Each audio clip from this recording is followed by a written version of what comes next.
Welcome friends. Here today we are learning class 8 chapter number 7 and chapter name is comparing quantities. Comparing quantities. इसमें हम taxes, discount, ये सब सारी चीजें हमने देख चुका है।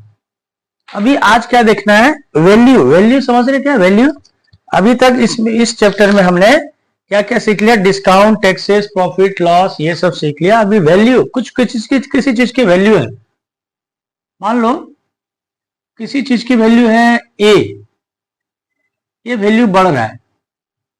ए मानो या मान लो इसको 1000 किसी चीज की वैल्यू है, ठीक है। ये वैल्यू बढ़ रहा है किसी फिक्स रेट से, मान लेते हैं 5% के रेट से बढ़ रहा है,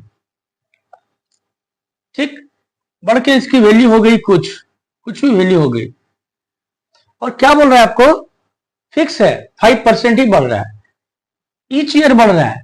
फिर यहां जो वैल्यू हुआ, यहां ये वैल्यू भी 5% बढ़ गया। यानी कि अभी जो 5%, ये 1000 में से 5% बढ़ा, ये जो वैल्यू है उसमें से फिर 5% बढ़ना, यानी कि 5 को मैं करता 10%, 10 करता, ये देखो 10%। अगर मान लो 1000 का 10% कितना हो गया? 1000 मल्टीप्लाइड बाय 10 डिवाइडेड बाय 100, ये कट गया, कितना हुआ? 100। 100 कितनी वैल्यू हो गई? 100। ये हो गए 10,100। अभी क्या कर रहा है? हर साल 10% बढ़ रहा है, यानी कि अब जो ये वैल्यू बढ़ेगा वो 10,100, इसका 10%।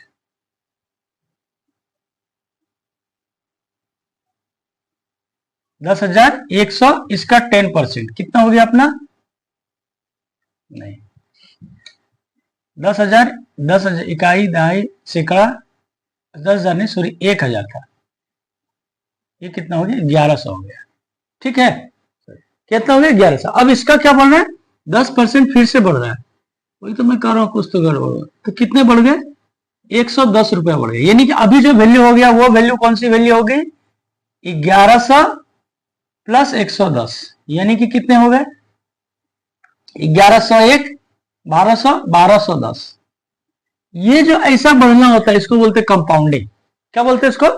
कंपाउंडिंग, ठीक। ये कितने साल हुआ? ये ईयर हुआ 1, ये हुआ ईयर हुआ 2।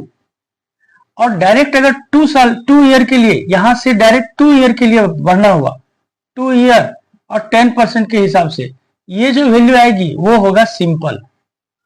क्या होगा? सिंपल। ये हो गया कंपाउंडिंग, ठीक। ये हो गया कंपाउंडिंग, ये हो गया। इसको एक बेस्ट एग्जांपल से हम देखते हैं। फिलहाल अभी सिंपल और कंपाउंड का मतलब हम क्या बात कर रहे हैं?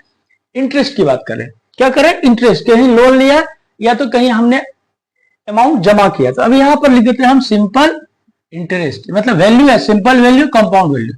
तो हमने डाल दिया सिंपल इंटरेस्ट, ये डाल दिया कंपाउंड इंटरेस्ट, ठीक। चलो, अभी सिंपल इंटरेस्ट हम ऑलरेडी पढ़ चुके हैं। अभी हम शुरू का जो रुपया माना वो 100 रुपीज माना।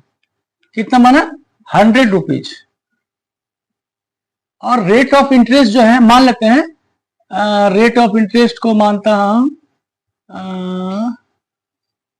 10%, at the rate 10%, at the rate 10%, और टाइम डाला 3 ईयर। यहां भी वही डाला, और यहां भी हमने 100 रुपीज एट द रेट 10%, और यहां डाला 3 ईयर, ठीक।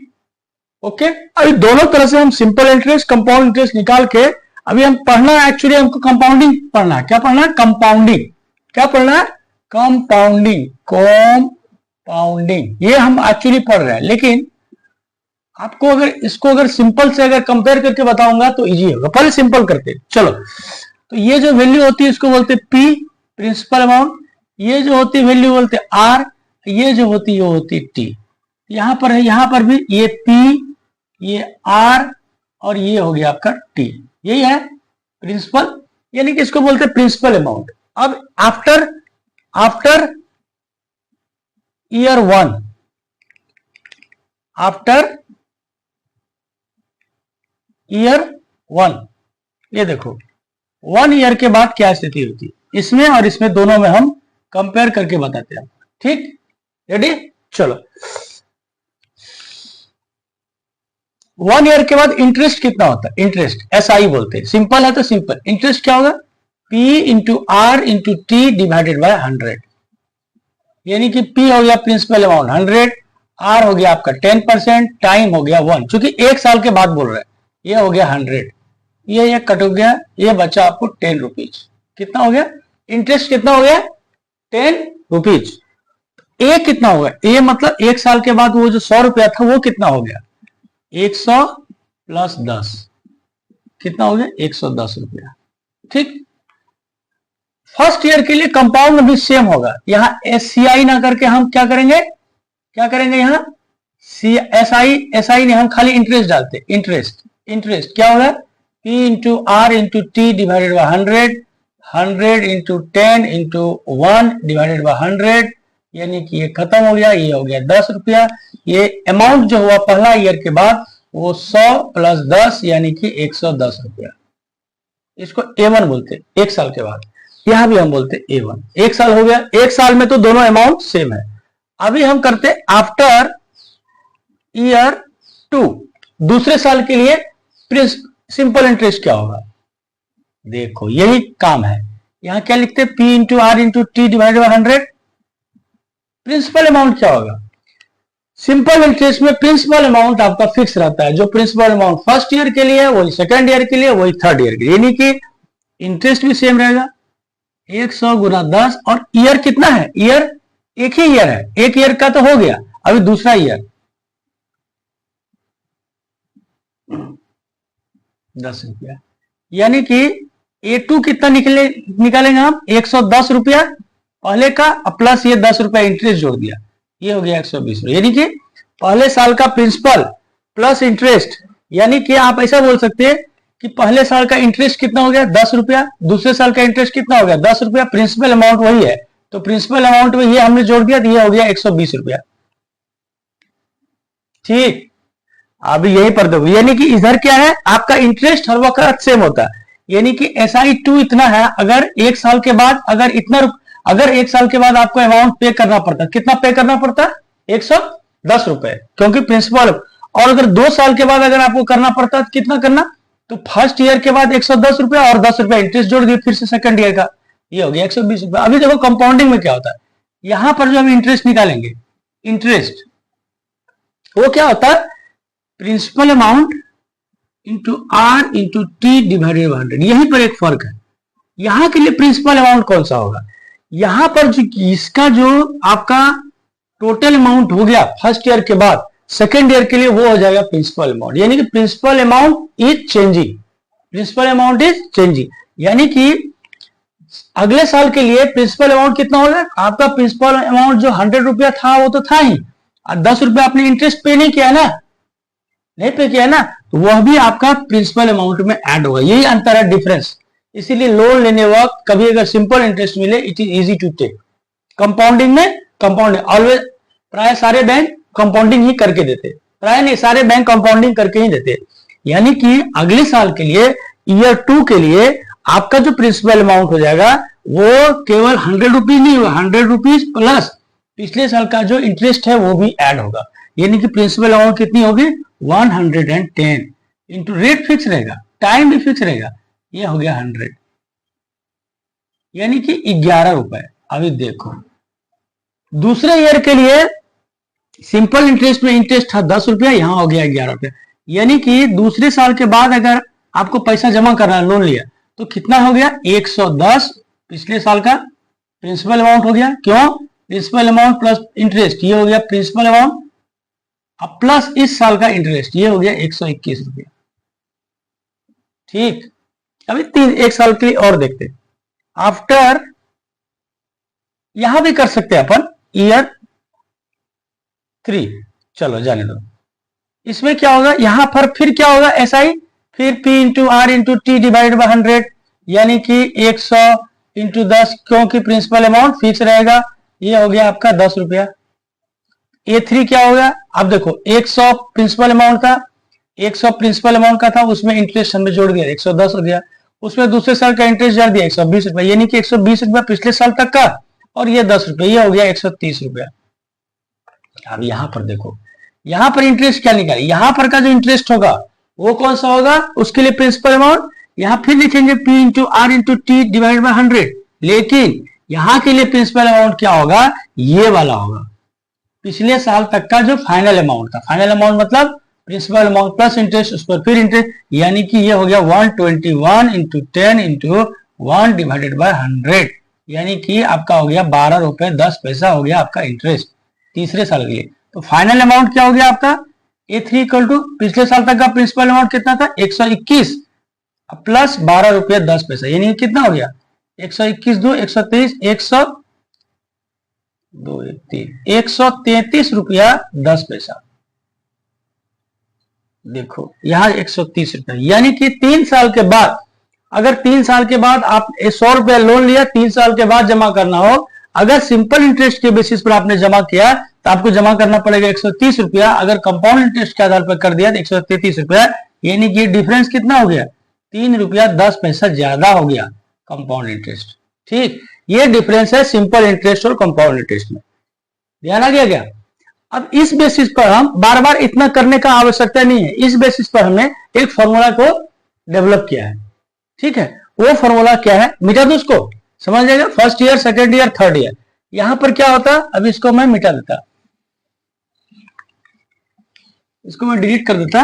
अब एक चीज देखो, प्रिंसिपल सिंपल इंटरेस्ट में क्या हो गया, प्रिंसिपल अमाउंट या तो वैल्यू बोलो, अमाउंट या वैल्यू बोलो, and interest constant for all year, हर एक साल के लिए वो बराबर होता है। जबकि यहां पर principal amount and interest changes for each year, क्या होता है, हर साल के लिए वो चेंज होता है, यहां पर फिक्स होता है। यही अंतर है सिंपल इंटरेस्ट और कंपाउंड इंटरेस्ट में, इसीलिए सारे बैंक कंपाउंडिंग करके ही अपने को लोन देते, और अपन जो जमा करते वह भी आमतौर पर अपन कंपाउंडिंग ही करते। कंपाउंडिंग वेरी इंपॉर्टेंट चीज है, कंपाउंडिंग। ठीक है, अगर आपको कहीं पैसा इन्वेस्ट करना हो तो कहीं हम जहां भी पैसा इन्वेस्ट करते कंपाउंडिंग होता, क्योंकि प्रिंसिपल अमाउंट आपका वहां रहता। अभी इसके बेसिस पर अभी हम आ रहे हैं कंपाउंडिंग पर, केवल कंपाउंडिंग। अगर मान लेते हैं प्रिंसिपल अमाउंट आपका P है, प्रिंसिपल अमाउंट या वैल्यू, अमाउंट या तो वैल्यू जो बोलो, जरूरी नहीं है इंटरेस्ट, कंपाउंडिंग हो जा रहा, वो अगर P है और रेट ऑफ इंटरेस्ट वो है R%, और टोटल टाइम जो है आपका वो T ईयर्स है, मान लेते हैं ईयर्स में, तो फाइनल अमाउंट जो होगा, final amount after T years final amount जो होगा वो उसको लिखते हैं हम A, और उसको लिखते हैं फॉर्मूला में P into 1 plus R divided by 100 ऊपर में पावर T, ये होता है आपका फाइनल अमाउंट। ये एकदम गांठ बांध लो, रट लो उसको। फाइनल अमाउंट क्या होगा, A into P, A equal to P into 1 plus R divided by 100 ऊपर में पावर T, एकदम इसको रट लो। अगर इसके बेसिस ये, अगर आपको A निकल गया फाइनल अमाउंट, P दिया हुआ है, अगर आपको कंपाउंड इंटरेस्ट बोले CI निकालने के लिए क्या लिखेंगे, ये फाइनल अमाउंट हमने निकाल लिया, इसमें से P माइनस कर देंगे, यही होगा कंपाउंड इंटरेस्ट। यानी कि बेसिक फॉर्मूला कंपाउंडिंग का क्या है, आपको after T years what is the value of the original value at the rate of R%, ये आपका फॉर्मूला है।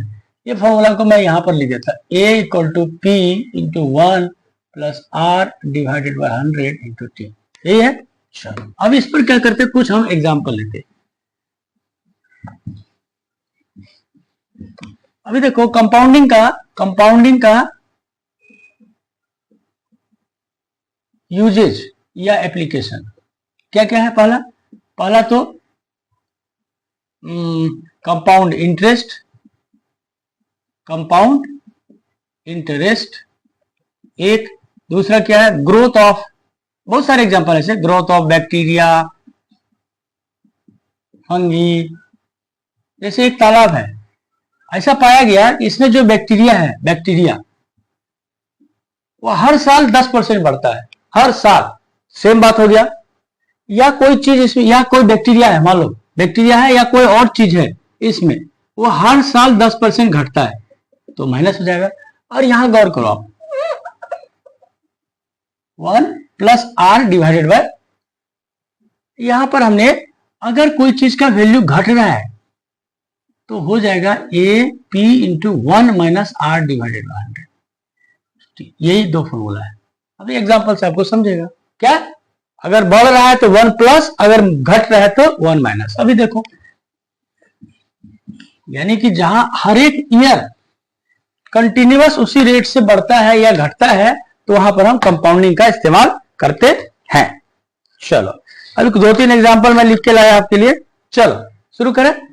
एक क्वेश्चन है आपका, example number 8, page number 88, NCERT class 8 है ना। जब ये जो भी कर रहे हैं क्लास 8 के लिए कर रहे हैं, क्या कर रहे हैं इसमें,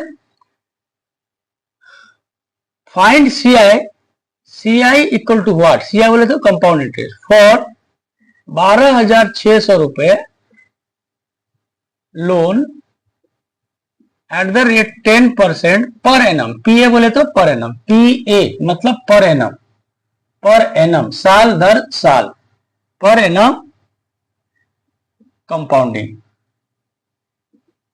फॉर 2 इयर्स। क्या 2 ईयर। चलो क्या 2 साल, मतलब टोटल आपने अमाउंट लिया loan 12,600, rate of interest 10% per annum, याद करना है। और कंपाउंडिंग ये भी ध्यान देना, और टाइम 2, यानी कि यहां आपको पी हो गया 12,600 और बढ़ रहा है। क्या हो रहा है, बढ़ रहा है, यानी कि रेट ऑफ इंटरेस्ट हो गया 10% और टाइम हो गया 2 ईयर। ये सिंपल। तो क्या करेंगे, फाइनल अमाउंट ए क्या लिखेंगे, final amount equal to P into 1 plus R divided by 100 into T. अभी करो, पी कितना, 12,600, 12,600, 1 प्लस आर हो गया 10 डिवाइडेड बाय 100 इंटू टाइम हो गया 2, यानी कि 12,600 इंटू, अगर कट कर दिया तो ये कितना हो गया, 12,600, 1 प्लस 1 बाय 10, 11 बाय 10 हुआ ना। यानी कि इसको करेंगे 121 और डिवाइडेड बाय 10 गुना 10, ये हुआ ना, 1 0 1 0 खत्म, यानी कि ये कितना हो गया 126 इंटू 121। इसको मल्टीप्लाई करो, करो मल्टीप्लाई करना आता है ना, सिंपल है ना। मल्टीप्लाई करके मैंने रखा हुआ कितना है, मल्टीप्लाई करके रखा हुआ है 15,246, कितना हो गया, यानी कि 12,600 रुपए आपने लोन लिया, रेट ऑफ इंटरेस्ट 10% है, 2 साल के लिए लिया। 2 साल के बाद आपको अगर लोन को क्लोज करना है तो what amount you have to pay, 15,246। ठीक, तो आपने अमाउंट लिया कितना था, 12,600, आपने इंटरेस्ट कितना, आपने टोटल कितना पे करना है, 15,246। इसका मतलब अगर कंपाउंड इंटरेस्ट निकालना हो तो क्या लिखेंगे, ए माइनस पी। तो ए कितना आपको पे किया करना पड़ता है, 15,246 माइनस 12,600। अब माइनस करो, इसमें 6 में 0 हो गया 6, 4 में 0 हो गया 4, 2 में से 12 में से 6 गया 6, ये 4 बचा, 4 में 2 गया 2। ठीक, 2,646 रुपया आपको क्या करना पड़ा, इंटरेस्ट पे करना पड़ा। कितना इंटरेस्ट पे करना पड़ा, 2,646 रुपए। समझ आई बात क्या, ये आपको इतना पे। यही अगर मान लो सपोज एग्जांपल, ये अगर कंपाउंड इंटरेस्ट ना होकर सिंपल इंटरेस्ट पे करना पड़ता आपको, तो क्या लिखते हम, मान लो ऐसा ही लिखते, चलो यहां जगह नहीं है ना, मान लो इसी अमाउंट को आपको, सपोज ये तो ये क्वेश्चन अपना फिनिश हो गया। अगर यही अगर आपको सिंपल इंटरेस्ट पे करना पड़ता तो कितना करते, P into R into T divided by 100, ये करना पड़ता। यानी कि P हो गया 12,600, आर हो गया 10, टी हो गया 2, ये हो गया डिवाइडेड 100, ये 100 खत्म हो गया। यानी कि कितना हो गया, 2 4 का 2 से 5, 2520 रुपया पे करना पड़ता आपको। कितना, 2520 रुपया। अगर आपको सिंपल इंटरेस्ट से यही लोन दिया होता किसी ने तो 2,520 रुपया लोन आपका इंटरेस्ट 2 साल के बाद देना पड़ता, जबकि कंपाउंड इंटरेस्ट का आज बेसिस पर 2,646 रुपया देना पड़ता। This is the difference of compounding. ठीक, ये उम्मीद करते हैं पूरी बात आपको समझ में आ गई होगी। अब देखते हैं 1-2 और एग्जांपल लेने की कोशिश करते हैं हम।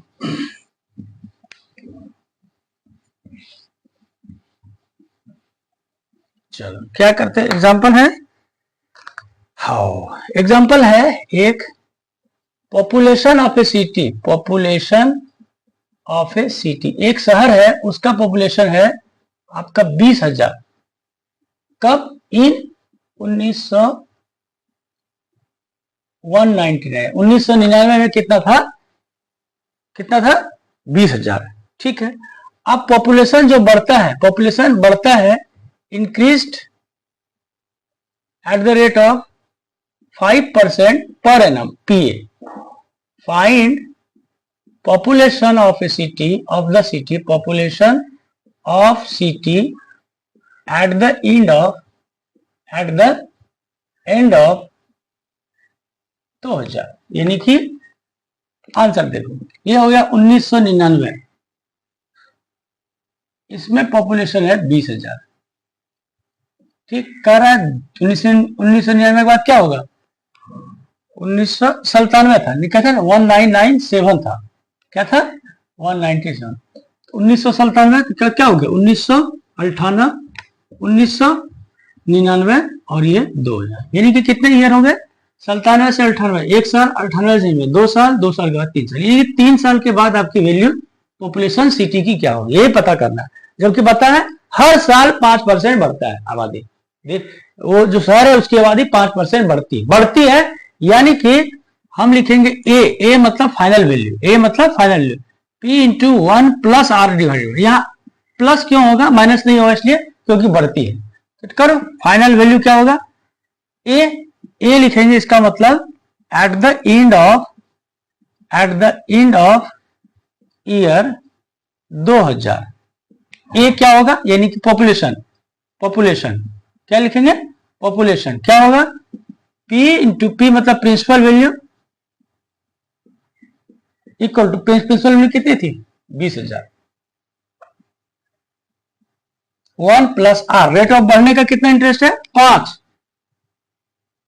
मतलब किस हिसाब से बढ़ता है 5%, कितने साल बाद निकालना आपको 1 2 3, यानी कि टोटल टाइम हो गया 3, ध्यान आएगा कुछ क्या मैंने क्या, फॉर्मूला वही है, कंपाउंड इंटरेस्ट वाला, वैल्यू केवल चेंज है, वहां प्रिंसिपल अमाउंट बोलते थे, यहां बोलते हैं प्रिंसिपल वैल्यू। अब करो इसको सिंपल सोल्व करो, यानी कि 3 क्यों रखा कि 3 साल हुआ, 97 से 98, 98 से 99, 99 से 2000, 3 ईयर हुआ, 4 साल मत करना, 97 98, ये देखो 97 से 98 1 साल हुआ, 98 से 99 2 साल हुआ, 99 से 2000 3 साल हुआ, यानी कि इसको करेंगे 20,000, ये 5 से कट कर दो, ये कितना हो गया 20, यानी कि क्या हो गया इंटू 1 प्लस 1/20, मैं थोड़ा सिंप्लीफाई कर दिया, यानी कि 20,000 इंटू 1 जोड़ 1/20 कितना होगा 21/20, चलो मैं एक स्टेप और कर देता, ठीक, तो यानी कि क्या हो गया 20,000 21 into 21 into 21 divided by 20 into 20 into 20, अब देखो 1 0 2 0 3 0, 1 2 3 0 कट हो गया, क्या बचा 2 2 2 दूनी 4 4 5 20, ये हो गया 5, ठीक, ये 2 2 कर दिया, 5 करो या करो 10 करो, 10 को करो 5, एक ही बात हो गया है ना। ऊपर में क्या बचा आपको, इसका मतलब क्या हो गया आंसर आपका 5 21 इंटू 21 इंटू 21 और डिवाइडेड बाय कितना हो गया 2, इसको मैंने कैलकुलेट करके रखा है, ये आपको आता है 23,152.5, कितना 23,152.5, लेकिन पॉपुलेशन कंप्लीट होगी इसलिए इसको राउंड फिगर में हमने किया 23,153, यानी कि आपका पॉपुलेशन 2000 में कितना हो गया 23,153 हो गया, ये देखो 20,000 पॉपुलेशन था, वो बढ़ के 3 साल में कितना हो गया 23,153।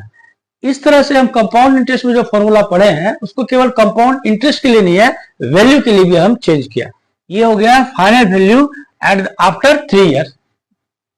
ए पी मतलब प्रिंसिपल अमाउंट नहीं, प्रिंसिपल वैल्यू, प्रिंसिपल मतलब शुरू की वैल्यू, पी 1 प्लस आर मतलब जिस रेट से बढ़ रहा है या घट रहा है, यहाँ बढ़ रहा है तो यहाँ बढ़ रहा है तो यहाँ लिखा plus 1 plus R divided by 100 into T, T मतलब कितने साल के बाद, तो पी को लिखा 20,000, 1 को 1, आर को लिखा 5% बोल रहा है पर एनम डिवाइडेड बाय 100, ऊपर में लिखा, इसमें कहीं नहीं लिखा है आपको कंपाउंडिंग है, लेकिन आपको समझना है कि पर एनम लिख रहा है यहाँ, इसका मतलब यहाँ आपको कंपाउंडिंग है, हर साल बढ़ रहा है, पर एनम मतलब ईच ईयर 5% बढ़ रहा है, जो प्रीवियस वैल्यू है उससे 5% बढ़ रहा है, ठीक है, ये नहीं बोल रहा है कि शुरू में कितना था, हर साल जो वैल्यू है, मान लेते हैं 1 जनवरी को, हर साल 1 जनवरी को जितनी वैल्यू है, 1 जनवरी को मान लेते हैं 1 जनवरी 2024 को अगर कुछ है तो 1 जनवरी 2025 को जो वैल्यू होगी वो 5% बड़ी होगी, ये बोलने का मतलब। ठीक, इस तरह से हमने कंपाउंड इंटरेस्ट वाली जो फॉर्मूला है उसको, कंपाउंडिंग की जो फॉर्मूला है उसको हमने ये पॉपुलेशन ऑफ सिटी वाली फॉर्मूला में क्वेश्चन में यूज किया। ठीक है, इस तरह से हमने इसको सॉल्व किया। अब एक क्वेश्चन देखो, ये तो हमने बढ़ने वाला देख लिया। एक क्वेश्चन है, अच्छा ये जो एनसीईआरटी हम कर रहे हैं, एनसीईआरटी आपका 2022 का जो एडिशन है, जिसमें थोड़े कम किया है, 2022 का एडिशन है, वही उसी बुक को हम रेफर कर रहे हैं। उसमें डायरेक्ट आया है एग्जांपल नंबर 15। उसमें क्या कर रहा है, एक टीवी को लिया गया, टीवी सेट बाउट किया गया, टीवी बाउट कितने में बाउट किया गया, 21,000 रुपया में। ठीक, अभी टीवी तो नई नहीं आती, पहले एलसीडी आई, एलईडी आई और उसमें नए नए मॉडिफिकेशन आएंगे तो उसके दाम बढ़ते हैं, तो लोग क्या करते, टीवी बदलते। तो ये कोई आदमी जिसने खरीदा वो सोच रहा है मैं टीवी को बेच दूं 1 साल 2 साल बाद, तो दुकान पे बॉर्डर लगा हुआ है कि जो भी आपका एक्चुअल प्राइस है उसका value depreciated at the rate of 5% each year. ठीक, कह रहा है find value of TV after 2 years। देखो क्या बोलने का मतलब है, किसी भी चीज की वैल्यू, जो चीज हमने खरीदा, फिजिकल थिंग, जैसे कि मकान का तो दाम बढ़ता है जमीन के साथ। कोई मतलब ऐसा चीज जो खड़ा होने, जैसे टीवी हो गया, एसी हो गया, फ्रिज हो गया, मोबाइल हो गया, इसको अगर आपने किसी दाम पे खरीदा है और उसको 1 साल बाद बेचेंगे तो उस जितने दाम पे खरीदा है उतने दाम पर तो मिलेगा नहीं, इसीलिए एक्सचेंज ऑफर में उसका दाम कम करके रखते ना। इसको बोलते हैं डिप्रिसिएशन। क्या बोलते हैं, डिप्रिसिएशन, मतलब दाम का, किसी चीज का दाम कम होना। क्या बोल रहे हैं, 5% पर एनम, यानी कि जो भी वैल्यू रहा होगा 100 रुपया, हर साल 5-5 रुपया घट जाएगा 100 में। ठीक, तो क्या कह रहा है आपको, टीवी लिखेंगे वैल्यू ये लिखेंगे price of TV after 2 years। Very good, क्या होगा, ये फॉर्मूला देखो, ये दोनों फॉर्मूला। अभी क्या करें, दाम बढ़ नहीं रहा है, घट रहा है, तो ये फॉर्मूला को यूज नहीं करेंगे, इसको करेंगे घटने में माइनस को। क्या लिखेंगे, P into 1 minus R divided by 100 into T, ये लिखेंगे। सिंपल, सब कुछ वही है, बढ़ नहीं रहा है, घट रहा है, तो 1 माइनस R। तो P कितना हो गया, 21,000 इंटू 1 माइनस R 5/100, और 2 साल के बाद निकालना है, यहाँ लिख दो आप। तो क्या लिखोगे, 21,000, और ये 5 से कट कर दो तो ये हो गया 20, और 1 माइनस 1/20, ये देखो 1 माइनस 1/20, इतना कैलकुलेशन आप करना सीख लो। ये हो गया 19/20 का स्क्वायर। चलो मैं कर देता हूं, तो क्या होगा, 21,000 19 इंटू 19, अब 20 गुना 20। अब ये क्या कर दिए, 1 0 खत्म हो गया, 2 से काटो तो हो गया 105। अब कटने वाला नहीं है, तो क्या हो गया final, 105 multiplied by 19 divided by 2। अब इसको अगर आप सॉल्व करोगे, जैसे मैंने कैलकुलेशन करके रखा है, इसकी वैल्यू आती है 18,952 रुपया 50 पैसा। यानी कि जिस टीवी को आपने 2 साल पहले 21,000 रुपया में खरीदा था, अगर आप 2 साल के बाद उस दुकानदार के पास बेचिए जिसने ये लिख के रखा है कि हर साल 5% दाम कम होगा, तो आपको उस टीवी को बेचने पे कितने पैसे मिलेंगे, 18,952 रुपए 50 पैसे। तो क्या हो गया, ये हो गया डिप्रिसिएशन। यानी फॉर्मूला वही है, अगर घट रहा है तो माइनस, बढ़ रहा है तो प्लस। ठीक है, ये बेसिक इतना ही सारे आपके कॉन्सेप्ट हैं। ठीक, अब आपको मान लेते हैं, ठीक, क्लियर है,